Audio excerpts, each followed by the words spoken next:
The plan we set out for Thiago Alcantara means he won't have much of a holiday. He'll come here and work every day with the medical team. He'll have magnetic therapy sessions, which is the usual process for these kinds of injuries. And we'll see if they work on the swelling, and based on how they do work and how the pain's reduced, we'll decide how realistic his options are for playing in the Olympic Games. Or the other option is to stay here and start pre-season training with us, and in that case he'll be under our supervision throughout.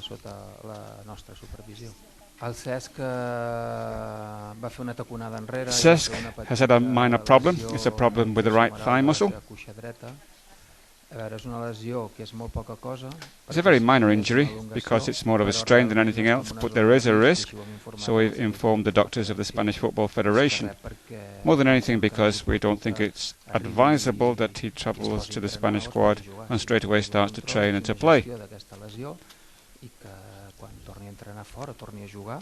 There's a way of handling this kind of injury before training and playing flat out. But there's margin to play in the Euros, so we don't want to take any risk, because if there's a tear, then you're talking being out for 2 months. Eric Abidal, his doctor, has given a full explanation of the situation, but things are going as expected. He's been released from hospital. He's still under the supervision of the team doctors from the hospital he was at. There's a protocol for this kind of operation. There'll be outpatient checks, but everything's going not perfectly, but okay. Well, really, when someone as eminent as Dr. Valdecasas, who's head of operations in this case, the case of Eric Abidal, when he says this, he'll have good reasons to do so. And we're going to have great confidence in what he says. And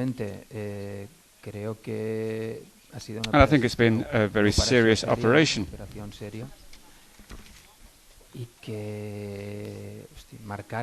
And setting a sporting target today, well, as I was saying before, we want him healthy, we want him cured, and as of today we're talking about being able to play again.